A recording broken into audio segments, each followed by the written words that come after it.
Good afternoon or morning, everyone. I'm Tracy Statistician, National Vice Chair for CAMA. I would like to begin by acknowledging that I'm presenting today on treaty land referred to as Treaty 4 territory, and that Southern Saskatchewan and all the people here are beneficiaries of this treaty. Treaty 4 encompasses the lands of the Cree, Saulteaux, Dakota, Nakota, Lakota, and on the homeland of the Métis Nation. We respect and honor the treaties that were made on all territories across this country, many of which you are joining from today. We acknowledge the harms and the mistakes of the past, and we are all committed to move forward in partnership with Indigenous nations in the spirit of reconciliation and collaboration. Welcome to the final webinar of CAMA's Next in Agri-Food webinar series. Today, we are talking reconciliation in the agri-food industry. This webinar series is a great example of living our evolved mandate of representing Canada's entire food system from farm to fork.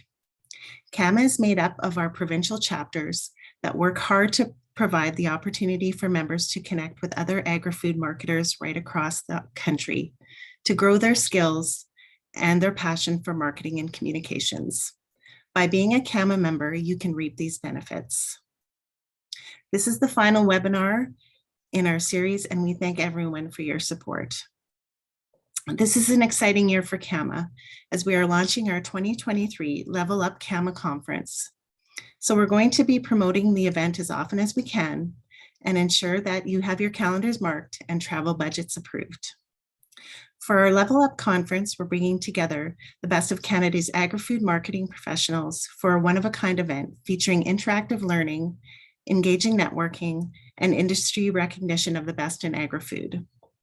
The 2023 conference is designed to add immediate value to your professional development and marketing investments. Hear from thought leader innovators like Shaun Soonias, author of Upstream, one of the largest primary agricultural influencers, Christian Hebert, with Hebert Grain Ventures, plus Jed Schneiderman, VP and Country Manager for Jebet. Learn from the next generation of marketers via the CAMA Student Case Competition and engage one-on-one with a potential mentor or partner, clients and vendors in a planned one-on-one speed networking settings throughout the day. The conference wraps up with the Best of CAMA Awards, always a great time. We're looking for sponsors who want to position their organization alongside this latest in agri-food marketing, and attendees are encouraged to sign up for this premier networking event, November 1st to 2nd in Winnipeg, Manitoba. And if you haven't already, follow us on Twitter and LinkedIn, see what's happening across the country and in our industry. I'd like to thank our webinar series sponsors, iNet Media, CABEF, and Top Crop Manager. Their support not only supports our webinar series, but also CAMA as a whole in implementing and expanding our offerings to members. I'd also like to acknowledge and recognize industry partners who have joined the CAMA National Sustaining Partner Program for a second year in a row.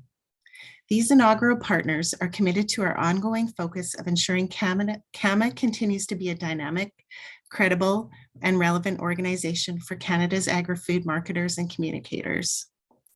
Our 5 committed partners are AdFarm, AGI, Bayer, Glacier Farm Media, and Real Agriculture. Thank you to these companies for their ongoing support. And finally, a few housekeeping items. Your questions. Please type them in the Q&A box in the control panel. We will answer the questions at the end of the presentation. This webinar will be recorded and the link will be emailed to participants within 24 hours. We will also be sending you all of a follow-up survey to gather your input on the webinar today and to obtain feedback and suggestions for future CAMA events. I'd now like to introduce our speaker, Shaun Soonias. Shaun is the Director of Indigenous Relations with Farm Credit Canada. We're pleased to have Shaun share insights about Canada's agri-food sector from the Indigenous perspective. Shaun's presentation will include the historical context of Canada's first farmers, including the understated contributions of Indigenous peoples to your dinner tables today. Please welcome Shaun. Thank you, Tracy. I'm just going to share my screen. I intended to do that earlier, but I couldn't come off mute or turn my camera on. So can folks see that? All good. Okay, perfect. Well, Tansei bonjour, Anine. Welcome, everybody. It's a pleasure to be here. As Tracy mentioned, our corporate offices are located in Treaty 4 territory in the traditional homeland of the Métis. And I'm coming at folks from my traditional territory, Treaty 6. I'm up in Saskatoon right now. And Treaty 6 territory, and that treaty in particular, was one of the number of treaties that intended to move Indigenous peoples or the First Nations from culture to agriculture. And it's also the treaty that talks about the depth of a plow. So when you hear some of our Indigenous leaders talking about resource revenue sharing, the National Resource Transfer Act of 1930, things of that nature, it all relates back to we in treaty gave up the depth of a plow. So the minerals resources that are lower than where you put your plow, those are still up for contention. So just a little bit of background on that. I have been with FCC for 4 years, just celebrated my anniversary last Friday, and I've got about, I guess I'm getting old now, 29 years experience. About 20 of that was in social development. And the last 9 years, I started to focus a bit more on economic development because it's certainly a main engine for communities to be included in Canada and the economy, and to start to look at how we can prioritize things in our community that maybe government programs and fundings don't target. So pleasure to be here. I will get started. So the screen you see in front of you here is a bit of a background on traditional Indigenous agriculture in the Americas, and it's not one that folks are generally familiar with. The picture in the background is just a bit of an indicator of where we see some of our Indigenous ag and food producers across Canada, and the majority of those are Métis, and I think that's largely because Métis aren't on reserve, so the Indian Act doesn't create the challenges it does for on reserve First Nations when it comes to taking security on reserve. So in a land where, or a country where land equals wealth, our communities who are stewards over vast tracts of land are often not experiencing that wealth in the same way. So getting back to the slide in front of us, you'll see a variety of foods and animals and different products that this is an exhaustive that are were developed in the Americas. So when we think back to the time of first contact, Indigenous peoples of the Americas had the world's most advanced engineered agricultural processes and models. And when we look at the foods on the slide, 60% of the food that's eaten today around the world on every dinner table comes from the Americas. So, when we think about the meals we enjoy in Italy, there wouldn't be pizza or pasta necessarily because we wouldn't have the tomatoes to make the sauce. We like our Thai and Indian foods wouldn't be the same without those hot peppers and things of that nature. And if we stay out too late on a Friday, we wouldn't have the Tylenol, the acetaminophen that comes from birch bark to help us get along with the day. So we wouldn't have tires to drive on because the rubber comes from the Americas as well. So it's just a way of starting to contextualize that agriculture is not a new area for Indigenous peoples. It's been, in fact, a very key part of our communities and our traditional activities. And when we look at trade, we've got plant materials like the cocoa leaves and stuff like that that are in the tombs of the pharaohs. So we're going back many millennia that there was international trade among Indigenous peoples, and it's something that we're starting to see today. Now that there's been more reconciliation and advancement of economic development of our communities, we're starting to reassert ourselves and our businesses and trading with each other and other nations around the world. So a bit of a context there.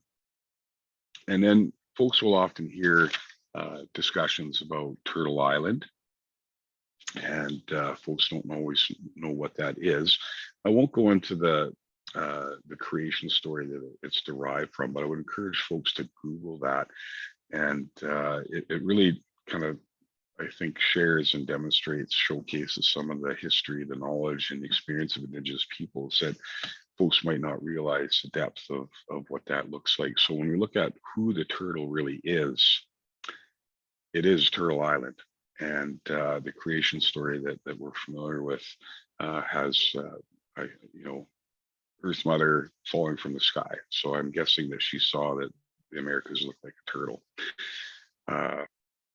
So just to help set the context that our nations in the Americas and around the world have a deep understanding of the land and nature and beyond. So now getting to what we're up to and how we've approached reconciliation of space, it's important to understand who we are. And I won't go into a big overview of that. I think the slide speaks for itself. We've been around since 1959 and are deeply embedded in Canada's agricultural and food space. We're very well known. But when we look at who FCC is to Indigenous peoples, that starts to look a little bit different. And that first point there is important. We have a reconciliation story at FCC. So folks to be familiar with the Truth and Reconciliation calls to action. There's specific ones that apply to the corporate sector, such as number 92.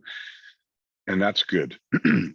People, companies need to find their way and how they can start to situate and understand reconciliation and how they can approach that as a company. And when we started to look at FCC, one of the first things that I was aware of FCC long before I ever started with the company, it was one of the only things I knew before I started researching in preparation for the interview, was that FCC took land from First Nations people.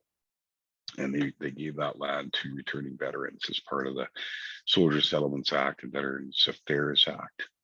And FCC was born out of those acts, and the person that ran those programs was FCC's first board chair, Brigadier General TJ Rutherford. So when we started to contextualize how do we live into this space, what do we need to know, and what does it mean in terms of reconciliation, that was a key driver for us, is to understand how we were viewed by Indigenous peoples. And I think it came as a bit of surprise to leadership, because most folks, to be honest, aren't terribly familiar with Indigenous history and specifically, corporate level activities, actions, and impacts. So that was something that really landed, I'll say, it was a bit of a shock to people. But the important piece was the turnaround was that we were embracing it. This has become our reconciliation story. And we've shared that in some Indigenous events, and it's landed really well. We've had people come up and, very emotional and approach both our current CEO and President Justine Hendricks, as well as our previous one, Michael Hoffert, and really shared out how big of an impact that was. Folks haven't seen leaders in financial institutions, crown corporations, ministries, or other leadership levels in government and even industry approach reconciliation with that same lens, and really positioning ourselves to take responsibility and ownership of what we did and the negative impacts we've had in that space, and embrace that as in terms of how we move forward. So additionally,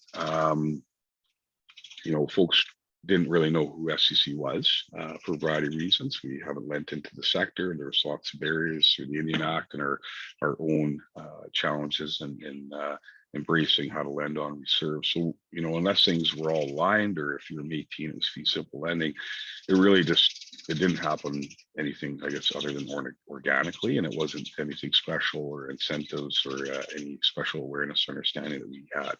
So we really have to lean into that and change those dynamics. And the other point, again, the common experience of a lot of our communities, particularly on we serve, is that financial institutions don't lend on reserve. That dynamic is, of course, changing, but it's still one of the key areas of concern for our communities, is that access to capital, or affordable capital.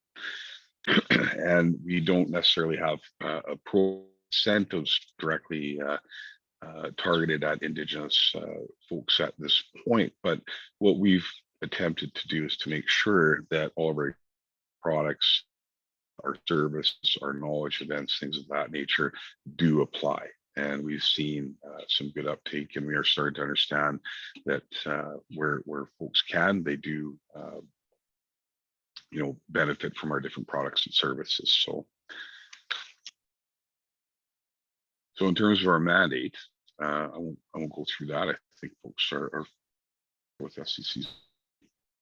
But when we, when we look at the Indigenous side, it's important for us to understand that supporting Indigenous participation and growth in the sector allows us to live into a variety of areas, different acts and legislation that we're responsible and obligated to live into and meet some of the expectations, such as Employment Equity Act and things of that nature.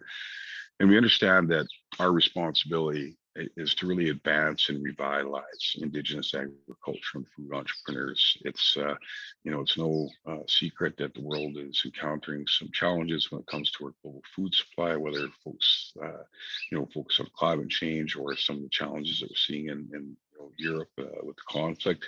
These things are starting to manifest, and there's a huge opportunity for Indigenous folks around Canada to really start to monetize the lands that they operate or that they have in their communities. So when we look at the mission that we're kind of have developed for our support of Indigenous agriculture and food, it's really to provide access to capital, to that agricultural knowledge, and to empower companies to become leaders. So when we look at what that means is, again, the access to capital is a big challenge for our communities. Agricultural knowledge has been lost because of the treaties were intending to move from bioculture to agriculture, but there was all sorts of barriers that were put up. So initially, Indigenous communities did wonderfully. My community had some very wealthy farmers, many other communities across Canada also as well. But that didn't land well with the neighbors that were across the highway, our non-Indigenous neighbors. And through different kind of processes, the government enacted some articles within the Indian Act that really restricted economic development to those were the pass and permit systems. So you needed a pass to leave the reserve and a permit to sell your goods.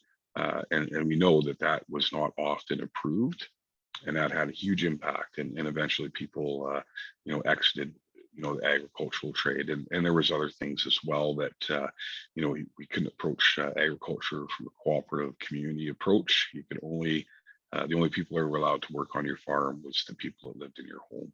So there was no way to really grow and the community and partner in some of those broader ways. So those are some of the kind of challenges that have led up to today, where we are leading into our efforts into getting capital, knowledge, and also those networks that are so important. So when we look at our vision, we want to ensure that we're strengthening Canadian agriculture through the inclusion of Indigenous projects, knowledge, and creating an environment that recognizes and addresses those unique challenges and opportunities. As I mentioned, one of those is also the network. So our communities have not been in this sector, and the broader industry is not familiar with our communities either. So that's a lot of the work that myself, our industry relations, government relations team is up to as well. Is how do we start to educate and bring folks into that loop?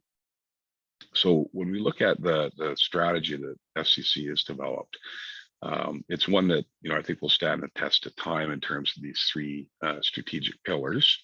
The different tactics and actions that we might undertake, and how we advance and live into these pillars will of course be changing over time. We intend to be agile and responsive to how things are working or not working, or new needs and interests and priorities that might arise by our Indigenous customers and prospects.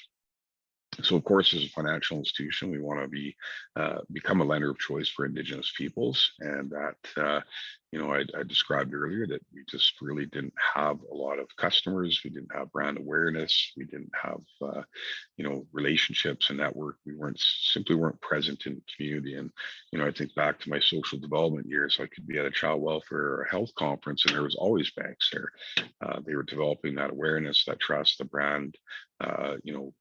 Providing some sponsorship, things like that, because they needed to find pathways to get to know the community. That's something that FCC wasn't present in. So we've really advanced a lot more opportunities for ourselves and different partners to participate, sponsor, speak at, and help craft some of these events that are taking place in the Indigenous space, so that we can start to look at that focus on agriculture. The second piece is, of course, again, related to the capacity of our nations to participate in agriculture. And FCC, as folks are aware, has a lot of knowledge and events and very healthy Rolodex of folks in the space, whether it's training and education institutions or other industry partners that can also help live into this space and start to advance our community's knowledge. And not also forget that lots of our communities do still have a deep level of knowledge about the land, uh, nature and weather patterns and things like that they can bring to the table. But unfortunately, like our language and culture, a lot of that's being lost at an alarmingly fast rate. So we do see communities starting to get into agriculture, but also struggling a little bit in terms of how they can start to build that, that capacity out. And then finally, a key feature of our strategy, of course, is how do we become an employer of choice for Indigenous peoples? That's something that all of corporate Canada is looking at how to live into that. And like the rest of corporate Canada, FCC didn't have a lot of great things internally that would attract, that would retain and advance people within our company. And I'll chat a bit about that a little later on here as well. So when we think about some of the things that FCC's undertaken, and these are things that, folks, you can start to think about if some of these things might be things of interest or that you can rip off and put your own brand on it and start to undertake some of these within your own company. But folks might be familiar with the Canadian Council for Aboriginal Business. They've got what's called a Progressive Aboriginal Relations Certification Program, which really focuses on how leaders or how a company focuses efforts on reconciliation and relationship building from leadership level, business development, community investments, and education within the company at large. So we're in year 3. We're kind of at our stage 3 level where our next we're a committed partner in this process. And after this year, we'll start to look at getting into the certification phase. And really what this certification allows is for us to have a bit of a badge that says, we know what we're doing. For our staff are, trained and aware and know how to build relationships and trust with Indigenous customers and communities.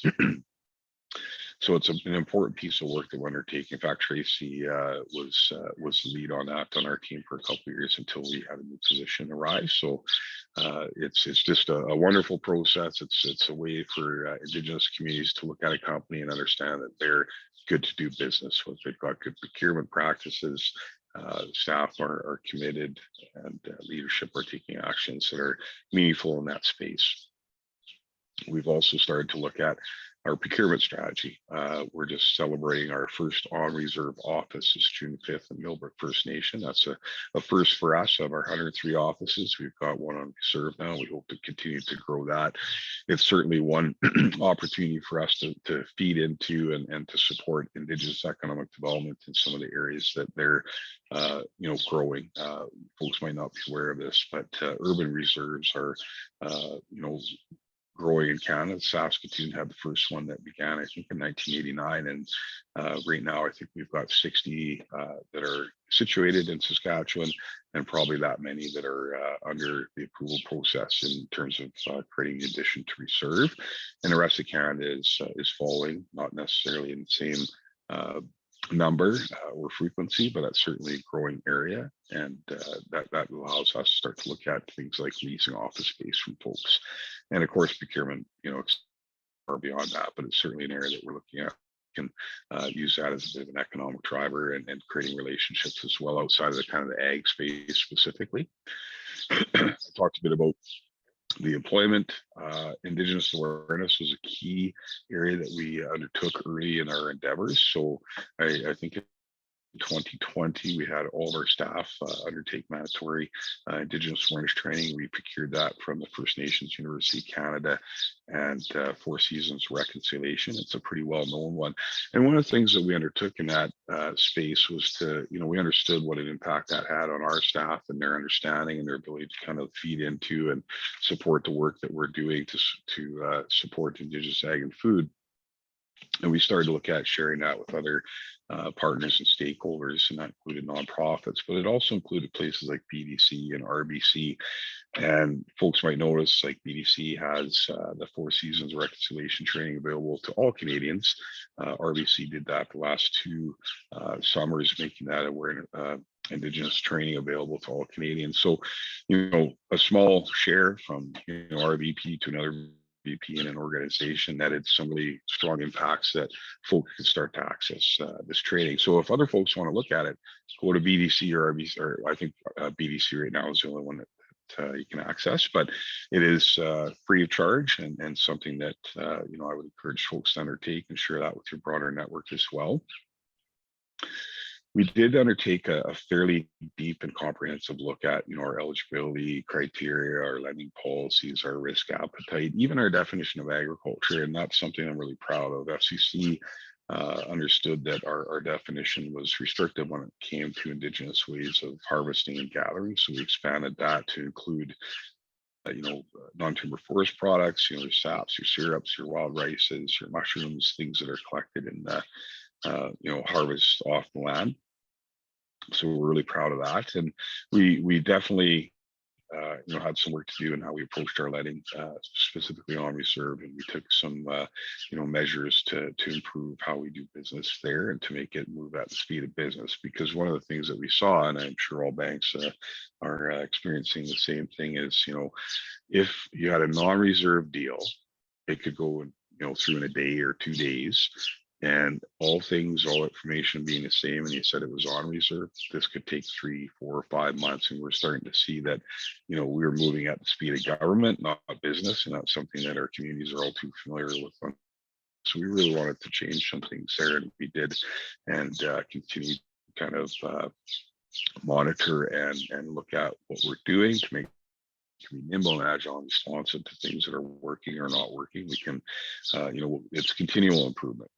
We're never going to get the answer right. It's always going to be, a moving target that we can, focus our efforts on moving into. We also looked at, community investment. That was a key feature. FCC's, does a lot of giving. It just wasn't being given to Indigenous people. So we started to look at what are the types of things that we can do for that. So I think my next slide talks a bit more about that. We also looked at, internally, what are some of the things that we can do to continue to grow our staff's awareness, understanding, reduce anxiety. That's always been a bit of a blind spot for me, is the surprise is, so many folks are really anxious about engaging Indigenous people. And it seems like the more you know, the more anxious you are. And, I just want to let folks know that, there's nothing, there's no guilt that's required when you're learning, you're going on your journey to learn about Canada and Indigenous history and what's that, the types of impacts and experiences our communities have had. It's an opportunity to learn and to use that knowledge to, to reconcile. And, it's important that, folks take that step. Our communities grant a lot of grace. We've been here since treaty, kind of waiting on the sidelines to be included across a number of sectors and so forth. So, I think anytime we see expression of interest by companies and governments to do things differently, my experience is that mostly folks are welcomed with open arms. So I would encourage you to utilize that awareness training and start to look at how you can reach out to get to know your communities a little bit better. Internally, again, we've got what the RRI stands for, Red Road Insights. So we're, providing, news that folks might not normally be aware of, recipes, books, things of that nature, some op-eds on maybe the news of the day that folks are talking about to start to bring that awareness. We've got our internal compass, like Facebook page and stuff at FCC. So we've got different articles, culture articles, things of that nature. We're leaning into how we support and show up and volunteer for things like National Indigenous Peoples Day, National Indigenous History Month, and National Truth and Reconciliation Day, and things of that nature. So, over 4 years, we've kind of gone from nothing to, to being, in these spaces and having staff that are present as well. One of the big things that we were challenged with was that we didn't really understand who our customers were when it came to Indigenous space customers. We didn't have the ability to segment and start to look at those a bit more deeply. So one of the key things that we implemented last April was a self-declaration for Indigenous customers and prospects. And that's really allowed us to start to look at, like, what are we doing, with who, where, what are they up to, is it working? And being able to start to understand where we can build our efforts and focus our efforts to support that further. It also allows us to do a couple different things. We can report back to our shareholder, the Government of Canada, what we're up to and how we're living into our mandate-driven activities. It allows FCC to make informed decisions, because when you're shooting in the dark, you're not sure if you're going to hit anything or what you're aiming at. This allows metrics, so deeper understanding. And in a year or two, we'll have a full cycle through, and we'll know who all our customers are in the Indigenous space. So it's really important for that. And ultimately, what I'm focused on too is to make sure that we can give information back to our communities. First Nations, Inuit, Métis are often over surveyed and studied, and the unfortunate thing about that is there's reams of great information that come out, but often it's never shared with the community. And there's what's called ownership, control, access, and possession, OCAP. And it's just principles about how you should work with communities around information, studies, access, things of that nature. So it's important for us to be able to take what we're learning internally and also apply that to our what we can share with communities in terms of best practice lessons or things of that nature. We've also looked at our office branding strategy. So in this slide, you'll see a beautiful ribbon skirt that was made by Agnes Woodward. She's from Quawagtooth First Nation here in Saskatchewan. She lives in the States. And in fact, I became aware of her because she had done the ribbon skirt for the Secretary of the Interior of the U.S. government, Deb Haaland, when she was took her oath. And I remember watching it on CNN, and they had mentioned her skirt. So I reached out to her, and she took our color palette and logo and made a wonderful one that we have up in our office, along with a ribbon skirt that commemorates and honors the murdered missing Indigenous women in curls. And we've placed those in our corporate office's reception area, as well as had a flag raising ceremony this last summer where we raised the Treaty 4 and Métis Nation flags and had different political and business leaders from the community attend that. So it's a great day, and we're going to continue to do that with other offices across Canada, because one thing I can tell you as an Indigenous person, when you walk into an office and you don't see yourself in it, either in the space or in the people that you're dealing with, it can feel a little off-putting. So one of the things, if we're trying to build a customer base that we haven't really actively engaged with before, we want folks to feel comfortable when they're coming into our office. We've also, FCC has a number of knowledge and events, as well as we do a lot of sponsorships in this space. And basically, when we're doing things internally, or in particular, when I'm being asked to sponsor things, I've got a couple of principles that I live by. That's something that folks on this call should consider when you're doing events, when you're spending money. And here's the four things. So if your event isn't accessible, if it's not culturally aware, if it's not thematically responsive to the to the needs of the communities and so forth, I'm not going to look at sponsoring it. I'll work with you to find ways that you can kind of go into that. And it's similar to some of the knowledge and events that we're doing as well. We're trying to really embrace how we can get more of the Indigenous community participating in our events, and making sure that those events are feeling accessible, that they're inclusive, that it's culturally aware and responsive to the needs. And that's not something you necessarily get right overnight, but it's something that folks FCC and beyond are starting to work really hard at. We've also got a summer student program, and it's not the traditional one that folks might think of. We've partnered at our corporate office with Scott Collegiate, a community-based school in Regina. And this year, I think we've got 10 students that are coming into our offices to work from kind of July to August. And these students are grade 11 and 12, and at a community-based school, lots of these kids are vulnerable, they're at risk. Some may be in care or custody in government. And I can tell you one thing, they will never have known what was behind the smoke glass windows of FCC if they wouldn't have had this kind of role. And it's had a tremendous impact, not just on the kids. I'd wager that it's often had a bigger impact on our staff too, because these aren't kids, these aren't your kids. These kids have a different set of life experiences and challenges that most folks, you might read it in the newspaper, but you don't have a deep understanding or familiarity with it. So that's provided some challenges for our staff too, and how to you need to be a bit of a social worker, I guess, in some cases to work with some kids that have maybe been victims and are vulnerable and hurting in different ways, might be damaged emotionally and different things. So it's something that it's a touch point that we can create a big trickle down effect. We've seen kids that might not have saw themselves beyond pumping gas at a gas station, going to university, staying in school, all the while dealing with things that as a 50-year-old I don't know if I could manage. And it's something that we're trying to grow at FCC at our corporate office, but to build that out, and as well working with our different stakeholders and partners to kind of give folks an idea of what we're up to, how we're doing it, and creating opportunities where we can maybe share and start to build that out further. One of the things that we undertook this last year was a materiality assessment across our ESG functions.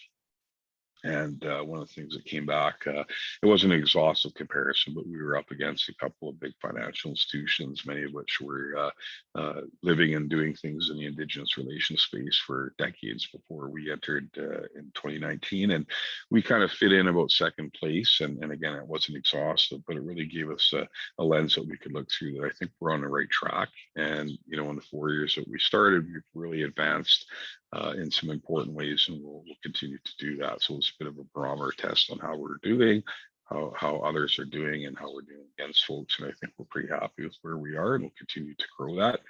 I don't think I really have too much to say about reputation risk management, but when we look at things to externally too, it's not just the internal piece that's important, although that's critical to make sure that staff are familiar. And again, there's brand, a brand to our offices where folks need to just feel comfortable coming to work, but it's also how we show up in the community. So we've got FCC has a school feeding program. And one of the things that we did was match that for an Indigenous school feeding program. So we've got $100,000 a year that my team and Indigenous finance team works to the community that have school feeding programs that are in need of that type of thing. We've also, created a partnership with Breakfast Clubs of Canada and their focus on North remote reserve schools. In Saskatchewan, we've got an Indigenous Student Empowerment Fund that helps out students for the Polytech post-secondary institutions here in Saskatchewan for all sorts of things. Could be rent, computer, childcare, those kind of things. So it's something that's meant to help out those students. I talked about flag racing and the office branding that we're implementing across Canada. And we've also partnered with external partners such as the National Aboriginal Capital Corporation Association, and that's the National Association for all the Indigenous financial institutions. And there's about 60 of them that are members of that. And their purpose is to really get loans out into the small, medium business space with Indigenous folks. It's usually at a bit of a higher interest rate because they take on a bit more risk. But again, lots of these Indigenous financial institutions don't have endless money. They've got a certain set amount of dollars that they can lend out every year. So what we've seen and heard is that many of these Indigenous financial institutions will, if they get 10 loan applications, 7 are financeable, but they can only do 1 because that's all the dollars they have to lend out that year. That's leaving just a tremendous amount of business on the table. And one thing we know in the Indigenous communities is that our people are entrepreneurs at a much higher level than non-Indigenous people, and our women in particular are probably 8 out of 10 Indigenous entrepreneurs are women. So we really have lots of that entrepreneurial spirit. It's just not being met with some of the capital requirements that will allow our individual and community entrepreneurs to start to live in that space. So it's something that's really important for us to do, and we'll continue to look at how we can partner with folks in that space. Excuse me. We've also had a $5 million investment in Raven Indigenous Capital and their venture capital fund that's meant to do the same. They operate out in BC and are partnered with Nancy and some others. I talked a bit about that sharing of Indigenous awareness training. One of the things that we're hard at work at FCC as well right now is to create kind of our 202 part 2 more advanced Indigenous awareness training that's going to focus on building trust, understanding the business and the relationship etiquette folks need to know, and going beyond what the 4 season reconciliation training focuses on, the big picture stuff like residential school, 60 Scoop, the Indian Act, things of that nature. And this second set of training that we're doing is going to really focus on how to action on that initial training and equip staff to do more in terms of building relationships. And the nice thing is that we will own this training, and our intention is that we will make this available to the broader industry as well, because we want to continue to advance and folks can learn and effectively work with First Nations, Métis, Inuit. We also have, I talked a little bit about this is advancing and being in those spaces and speaking, getting folks familiar with the space. One thing that is apparent is that our nations right now aren't necessarily focused on ag. There's a variety of reasons for that, and one of those is the low-hanging fruit right now is oil and gas, mining, alternate green energy projects, and there's lots of work being undertaken in those fields. Our communities, banks, corporations are very familiar with it. You can get capital capacity into those projects, and that's where a lot of the effort's being focused. When our communities look at our land, they have that lens of, banks don't lend into it. It's hard for us to envision in a space. It's it's expensive, equipment's expensive, but more and more communities are starting to understand that not fully monetizing their lands, or either it's laying fallow or it's being leased out at low farmland value rates that you would get if it was an office or lease that you're looking at. So lots of our current communities are starting to look and get more into this space, and we see the different national Indigenous organizations starting to place agriculture on their agenda more, not just because we're paying to speak, but we're starting to be asked by different organizations like first year out of 5 years of conferences want to focus on ag and looking at developing tiles and things of that nature. So that will continue to grow. Folks in this call might see and hear that the events and things that you're attending as well. One of the other things that we're focusing on as well that I'm really proud of is, I mentioned earlier that I spent my first 20 years in social development. I've got a keen awareness and experience with what it's like as a First Nations person to work with a nonprofit or a First Nations government, and trying to work with provincial, federal levels of government. The different programs and services are available. Quite often, they're very difficult to go through, a lot of paperwork.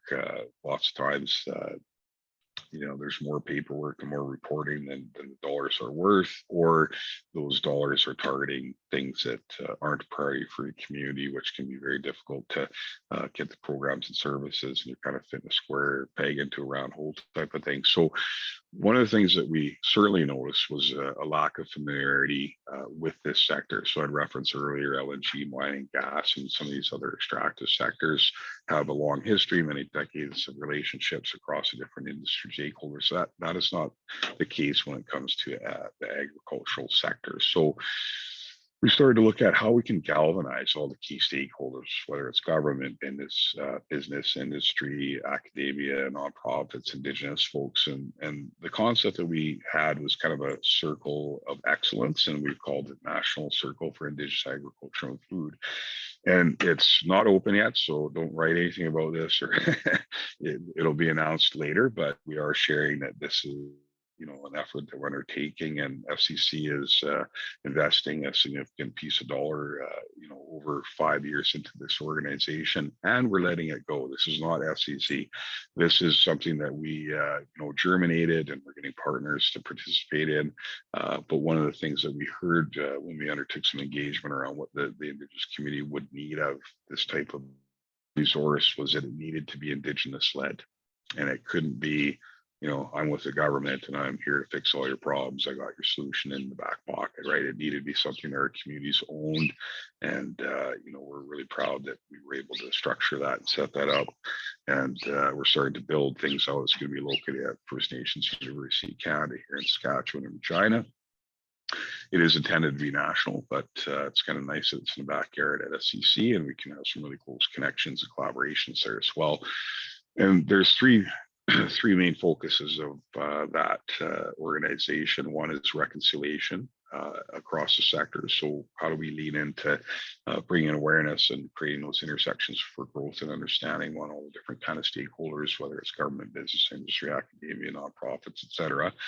We want to also make sure, and we understand that business development is something a lot of communities struggle with. There's not always an easy set of ways to get information, whether it's funding, grants, knowledge, associations, those kind of different things that the network, the broader network and understanding isn't always readily available. So we want to make sure that we can help our communities, whether it's a startup phase or whether they're a sophisticated, mature company looking to expand their export markets, things of that nature. We want to make sure that we can support and have the right partners that can lean into that business development, feasibility study, soil testing, whatever the community might need to start to activate their their ag and food projects.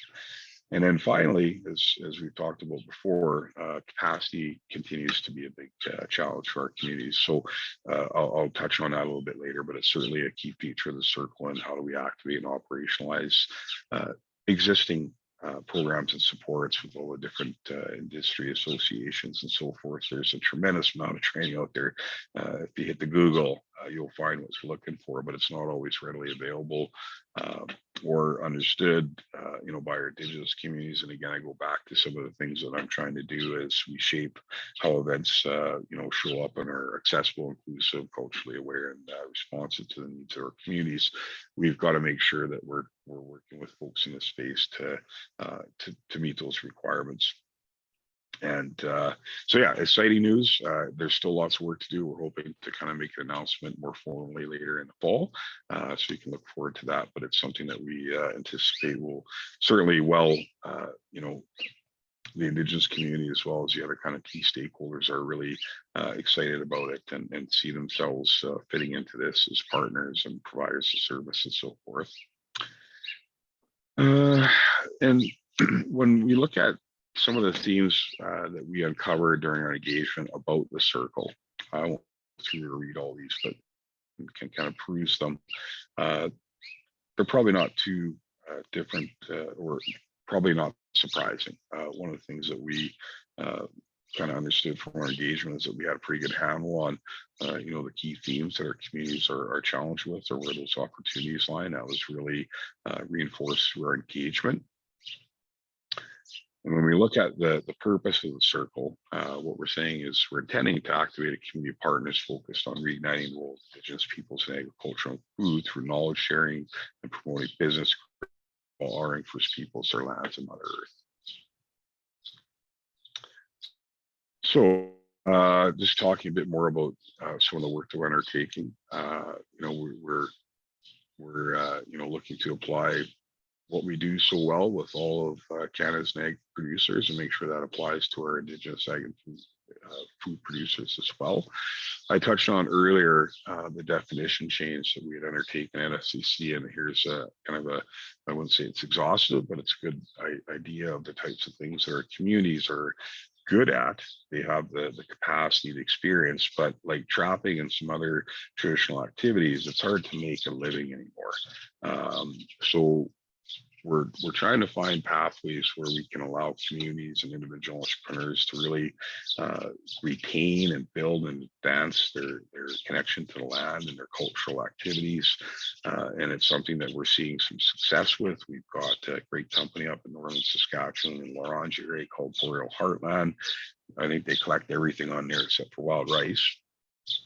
And they've got some great products. It's in stores. They're exporting some of their products internationally into makeup and the gum market. I'm not sure what they use for gum, but just there's some really interesting things coming in out of this. And I think when we create an opportunity where the toolbox is open, that will allow some of that creativity, the innovation, and the entrepreneurial spirit to really open up there. And when I look back at our second slide, where we looked at the different food products that are so ingrained across the global dinner plate, I'm really excited to see what can happen in the coming generations when we've got this toolbox, we've got access to capital, capacity, and those types of things. And really interested to see where our First Nations, Inuit, and Métis people take some of this.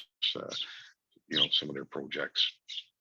So when we look at the space and what we can expect or what we need to prepare for, we did some earlier engagements through Stonewalls and across Canada. And what we basically heard was everybody wants to get into ag. Understanding that there's different barriers. Are still really looking at how they can get into the agricultural sector. Very few are looking at not getting in or exiting, so to speak. So we know whether we have a lot of clients or not, there's more to come. And, the onus is on us to really start to look at how do we make it inviting, easy to do business with, those types of things. And they're going to spend money. There's lots of our communities are not equipped to enter into ag. They don't have 5 generations of building that farmyard with all the grain bins and all the different tools and resources that would be typical in for a producer. So there's going to be a lot of things to procure and so forth, and as well. That's land's included in that. And we've got lots of communities that are still sitting on treaty land entitlement, specific claim settlements that they do have to procure more land on a willing buyer, willing seller basis. So we've got, just in Saskatchewan alone, we've got about 4 million acres in the hands of First Nations, and that will continue to grow. And when we start to see those numbers and recognize that there's an opportunity there, we need to start to live into that more effectively. And again, we're seeing most people are, starting to look at land purchases. And then what are folks interested in? You'll see from the first 4 listed there that they really are focused on food security or insecurity. So if folks aren't aware, over half of our nation, First Nations and Indigenous people here in Canada are food insecure. It's a major issue.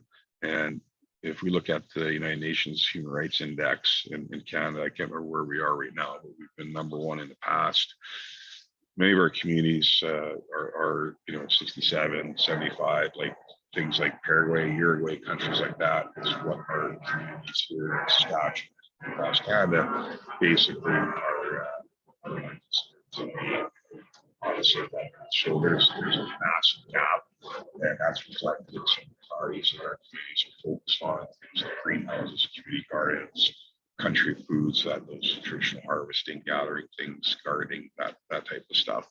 Now, beyond that, we also, our communities are keenly interested in the broader sector. And, I wouldn't say this list is exhaustive. And certainly our communities have been out of the ag sector, might not, be familiar with the different logistics like transportation, things of that nature. Somebody's got to make the clamshells that the romaine lettuce goes in. There's lots of opportunities, and I suspect that we'll see communities start to broaden out beyond the common things that folks think of when they think about the ag and food sector. We also know from other sectors that as our communities get involved in agriculture, so for instance, if they actually, start producing on our land very quickly, they start looking at, well, what can we do on the processing, the value add, the vertical integration of our products and materials into the broader community, and starting to look at what they can do to own more of that supply chain. So we'll see a lot of, I think, growing from getting involved, farming your land, to starting to look at processing or oil seeds, that kind of stuff. So it will be exciting, and there's going to be a lot of different opportunities that our communities are going to participate in here. So, and again, that capacity issue, it's a thorn in the side of a lot of our communities. But the nice thing that we had covered here, and you'll see in a note, it's not common. Our people that we interviewed and connected with, they recognize that there's a big gap in capacity, and there's a tremendous, and looking at how we can move beyond that. So, and I think, yeah, and I just mentioned earlier, I won't go through these, but like our existing products and services are really leading into how do we get young people involved in agriculture and food, and these supply to everyone. And we see that, from our initial data analytics and our self-declaration, that our Indigenous customers are using our incentives and different programs very effectively. So these are things that will continue to advance, and we're not sure if we'll build anything specific in terms of incentive for Indigenous ag and food, but we'll see where that goes. Again, lots of knowledge opportunities that we play in different spaces, whether directly through FCC or our sponsorships. So again, we're trying to look at how we can make these inclusive, accessible, culturally aware, and thematically responsible.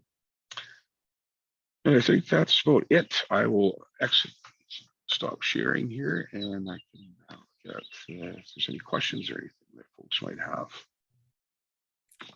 Thanks, Shaun. Great presentation as usual. Congrats on your 4 years. You've accomplished quite a bit, as we can see. There's a few minutes left for questions here before we wrap up.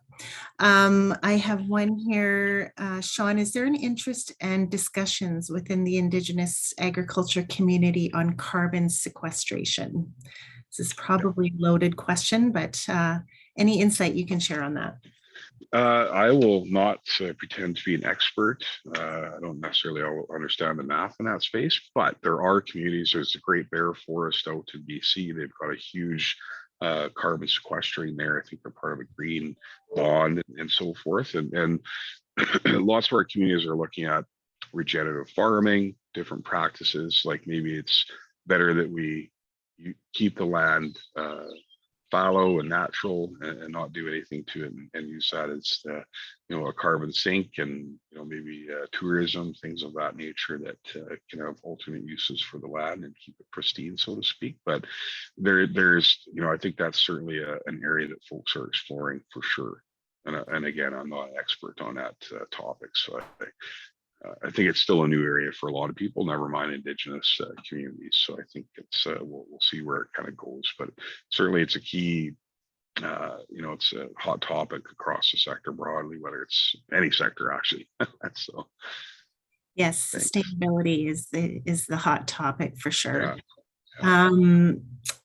Just on the side of agri-food products and companies, because we have a lot of agri marketers on the call here, so they're probably interested to hear what companies out there do you see doing some great work, Indigenous agri-food companies? Anybody out there? They don't necessarily have to be FCC customers, but yeah, there's some really good stuff. Like I mentioned Boreal Heartland there in northern Saskatchewan here. There's Wabanaki Maple out in Tobic First Nation, Nova Scotia. There's Tomahawk chips in Manitoba. They're real yummy. And it's interesting. It's not just it's not farmers or grain oil seed producers. We're seeing a lot of entrepreneurs in that food and beverage space, right? So Manitoulin Island or Manitoulin Brewing out in Manitou Island, Ontario there. So we see a variety of things. There's wild rice harvesters and washes all across Saskatchewan, the Métis Economic Development Corporation. So we see communities embracing not just our traditional harvesting and or traditional ag that you might see as you drive down the highway, but also the food and beverage space, the plants, medicinal herbs and medicines, things of that nature as well. So, and again, like I said, when we have the toolbox open, when we're increasing the capital, the access to capacity, when we're connecting, creating that connective tissue with all the different kind of stakeholders that can and will and want to lean into how they support indigenous ag and food, I think we're going to see just an explosion of products and innovations in this space that it's been sitting on the sideline for way too long, right? So yeah, for sure. Well, I think we're almost ready to wrap up here. So thank you again.